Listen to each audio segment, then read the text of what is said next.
আসসালামু আলাইকুম।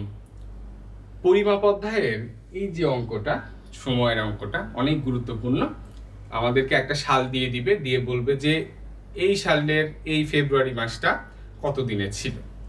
তো বিষয়টা খুবই সহজ, আমরা যদি বুঝি খুবই সহজ। আমাদেরকে যে সালটা দেওয়া থাকবে সেই সালকে 4 দিয়ে ভাগ করতে হবে। কি করতে হবে? 4 দিয়ে ভাগ করতে হবে। অর্থাৎ এই বছরটা বা এই সালটা অধিবর্ষ কিনা সেটা আমাদের চেক করতে হবে। অধিবর্ষ কিনা এটা চেক করতে হয় 4 দিয়ে ভাগ করে। আর যদি শেষে দুইটা শূন্য থাকে, কোনো সালের শেষে যদি দুইটা শূন্য থাকে, তাহলে সেটাকে 400 দিয়ে ভাগ করতে হয়। ঠিক আছে? তো আমাদের এটা তো শেষে দুইটা শূন্য নাই, তার জন্য আমরা 4 দিয়ে ভাগ করেছি।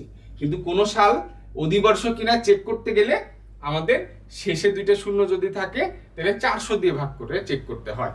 ওকে, তো এটা আমরা 4 দিয়ে ভাগ করি। 4 4 16, তারপরে এখানে 1 0 0, 4 4 16।